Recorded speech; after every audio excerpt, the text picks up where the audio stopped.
Welcome back to God Stories. I'm picking up the narrative. If you were able to hear my part one and part two, this was 4 years prior to my conversion. Detailed the journey from Miami Beach, Florida, upward toward Connecticut is really where I left off. I was at the ministry, and Alan had recommended I go out to their property, which is an abandoned tropical fish farm. So be sure to listen to part one and part two so the rest of this will make some sense to you. But after I returned to the ministry, a couple details I left out, but me and that other guy, Steve, on the way back after this glorious experience with these cows and everything that happened to me, he came out to pick me up. We found a guy on the side of the road, an older black gentleman, and he'd ran out of gas. And so we offered to take him, to the store to get gas and whatever else he needed. And we took him back to his car. He was able to get his car filled up and all that, got him on his way. But in the midst of all that, he broke out some weed, and then we ended up partaking, and that and some beer. So that and, an hour or so later on the way back, we were not in any great shape to meet the church for dinner. So what ensued was after we knocked on the door was always unlocked, but this time it was locked. And Steve's sister came to the door. She was the wife of the head elder, Alan. And she said, Alan's been waiting to speak to you guys. And so as soon as we walked in the door, this is something I left out in the other portion. As soon as we walked in, there was a young lady there who had been having some kind of sickness or trouble, but she'd been fine until we walked in the door. And then all of a sudden she began groaning in pain, and it sounded awful. She was in another room, couldn't see her, didn't know where exactly they were. But she began moaning and groaning, and it was just awful. And so that was in the background. And then we went to Alan's office, which was also his bedroom. He said, the first thing out of his mouth, he said, "The Lord has told me you've been sinning." My goodness, I came under such severe conviction. So I wanted to include this little portion here just to let you know that's why I decided to leave the ministry that night. I did not want to stay under the roof and bring anything under the roof that was wrong, evil. So I just did not want to stay there. So that's what took me to the little park where I shared that I slept inside that water conduit. A guy came up and gave me a brand new sleeping bag, all that. So picking up the narrative there, the next day, Alan offered to take me to the local truck stop so that I could get a ride. And that was very kind of him because it was a number of miles, I think maybe 3, 4, 5 miles, something like that, to the a very large truck stop. And so we chatted on the way there. Well, as I was getting out of the car, Alan pulled out his wallet and he said, "Well, here, Steve." And he pulled out all the cash he had in his wallet, and it was actually just $4. And he handed it to me, and I said, "Alan," I said, I don't want your money, man. Thank you." And he said, No, Steve." He said, "Please take it." And I said, "Alan, I don't want to take your last $4. He said, "Listen to me. We have financial needs here, but the Lord has met our needs week after week, month after month. We find checks in the mail, and we don't always know where it's coming from." He said, "But the Lord supplies all of our needs. Right now, he wants to meet your need." I said, "Alan, I'll spend it on the wrong thing." He said, "Steve, I don't care what you spend it on. The Lord wants you to have it." So I took it. And as it turned out, I did buy a 6-pack of beer back in 1976. You could buy a whole 6-pack of beer with $4. But in any case, I split that with a truck driver, and he gave me a ride all the way to Jacksonville, Florida. And then we had a layover in Jacksonville, and he was waiting on a load. And then we got a load all the way to New York. So when we got to New York, he dropped me off, and I was sitting up on top of these yellow barrels, when we were coming across had come across, I guess, the Washington Bridge, and there was a place where you had an exit going down into the Bronx in New York, and this was, just before nightfall, maybe 4:30, 5 o'clock, something like that. And I was sitting up on top of one of these barrels, and I had my 2 duffel bags, my guitar case, and I was just happy as a lark. I had total faith in the Lord.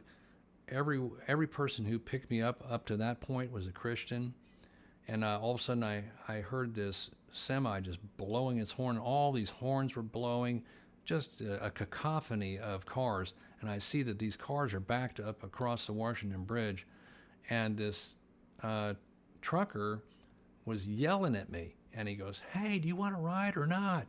And I go, "Oh my gosh, he's honking at me." And so he said, "Grab your stuff," So I grabbed all my stuff and ran it over to his semi and got in. And he was a super nice guy. And as soon as I got in, I said, "You're a Christian, right?" And he goes, "What?" He goes, "How did you know that?" And I said, "Well, you got to hear some of my journey," but I kind of figured you were. But he had some neat stories to tell, and then he bought me dinner. And at first I balked and said, "No, no, you don't have to buy me dinner." He said, "No, no, Steve, actually," he said, "the Lord has provided for your meal." And he gave me this strange story about the boss, who's over him in this trucking firm, was in the hospital sick, and he went to the hospital to pray for his boss, and a nurse came, and somehow, don't ask me how, I can't remember, but anyway, somehow or another, he was given cash. And so that cash was what he bought our meal with. And so he shared with me, the Lord actually knew this was happening, and he's paying for your meal. So I was like, wow, this is too crazy.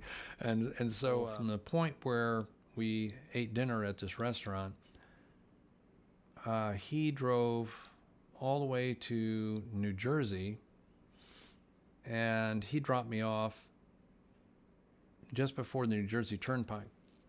And it's actually illegal to hitchhike in the New Jersey Turnpike, but it was the only way to get between point A and point B, where I was headed to Connecticut. So here I was on the New Jersey Turnpike hitchhiking, and I had a state trooper pulled over. Actually, it was 2 state troopers, just 1 car. And these guys got out, and they started raking me over the coals. And they were not happy campers. They were not nice guys. They were kind of abrupt, a little bit rude, and kind of sneering. So they were really being jerks with me. Of course, I wasn't anything to look at. I had really long hair and a beard, beard. Some things never change. but anyway, they said, "Hey, what are you doing up here hitchhiking?" I said, "Well," I said, "I got dropped off here," and I said, "It's the only way I can get through to Connecticut." And he said, "Well, it's illegal." And I said, "You got any money?" I said, "Well, no, I don't." They said, "Oh, vagrancy. Did you know it's illegal to be a vagrant?" And I said, "Well," I said, "I don't know what to say. I don't have any money." And he said, "What's in the bags?" I said, "Well, nothing to speak of." I said, "Just my belongings." "Well, why don't we have a look?"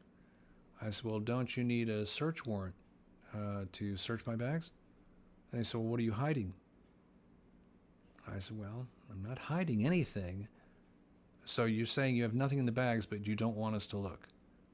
I said, I'm wondering if you need a search warrant to look, because, that's my right." And they said, what do you have in the bags?" I said, "Look," I said, "I don't care if you guys look at my bags, go ahead." And, I'd been on the road for, a couple months. And, even when I was with that traveling sales group, I didn't get into both of my bags. I only used one of them for my clothing and the other thing for my belongings, and I seldom got in there.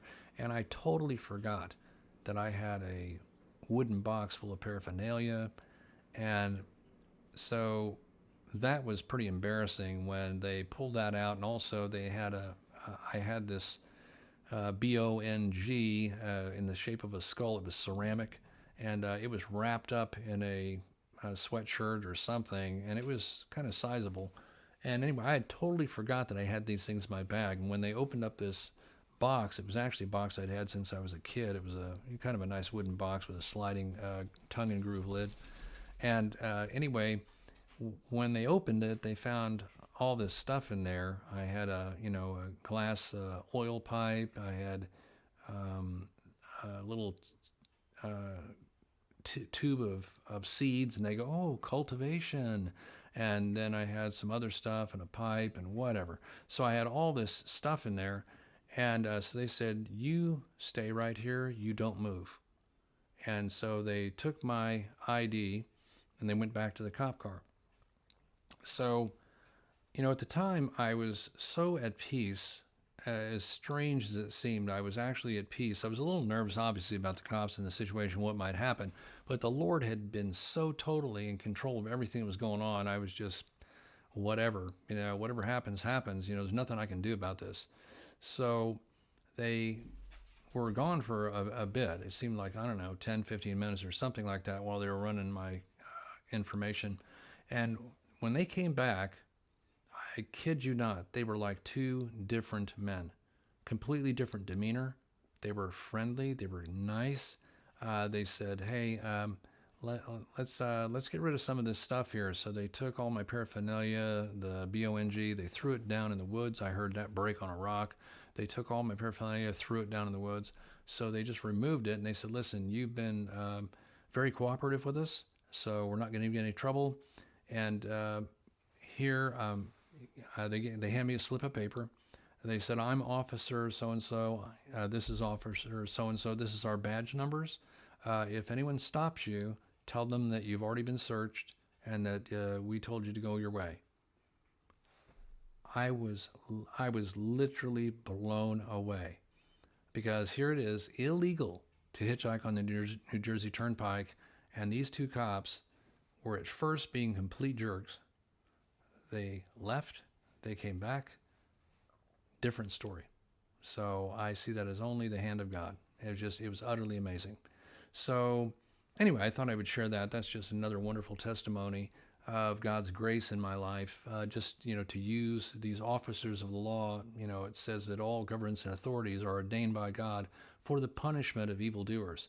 So he used them, the arm of the law, to remove my paraphernalia from me and let me go on my way, which was just phenomenal. And so I was just really rejoicing in God. Here I am, a lost guy, did not know the Lord, but I was getting accustomed to his ways, which was amazing. So I continued on my way, and I got picked up again, Christian after Christian. They'd have a Bible laying on the seat of the car, something on the dash, whatever it was, indicated that they knew the Lord. We would just talk about things, and they would share things with me. So it was an amazing trip. I got home to Connecticut faster than you could get there by Greyhound bus from Miami to Connecticut. And so God really answered that guy John, that Elder John's prayer, for a short, safe journey to Connecticut, which it really was. And when I got out at a gas station, that was where I was dropped off by the last guy, and he was also a trucker. He dropped me in Connecticut, probably about 5 miles from my dad's house. And as soon as I got out of the truck, I kind of stepped up against the side of the building. I was have a cigarette, and all of a sudden, somebody from a gas pump yelled at me, "Hey, here!" And I was like, "What?" "Hey, man, when'd you get back in town?" I said, "Well, just now." And they said, "Hey, you need a ride?" So I literally got a ride all the way to my dad's front steps. So that's part three for the most part. Oh yes, and the terrible thing was, as soon as I got home, I learned that my parents were actually in New Hampshire. My dad and my stepmom owned a delicatessen, and they'd finally gotten to where they had some management that they could trust to leave the restaurant while they were going on a trip. So they took a weekend to go to New Hampshire, and so as soon as I walked in the house, there was a party going on. My older stepbrother at that time was dealing in substances, and he knew all of the local dealers, and so they were all people that I was familiar with. And anyway, and of course my younger brother was there also. So there's George and Steve. But anyway, we had this whole big party going on. I was like, oh goodness, this is great to walk back into. So you next thing you know, I was right back into my former lifestyle, and um, so that's what culminated my my journey. And there were some people doing splitting up stuff on the kitchen table, house full of smoke, if you can imagine, and all kinds of things going on there. I was leaning against the kitchen cabinets, against the sink, and all of a sudden noticed my dad and my stepmom were in the room, which I don't think anyone expected that. And they were looking over the shoulders of the guys who were splitting up stuff on the kitchen table, and they went ballistic and threw everybody out of the house. So that was my welcome home. So a holy intervention part 3, and we'll pick it up next time in part 4. We'll see you then. Thanks.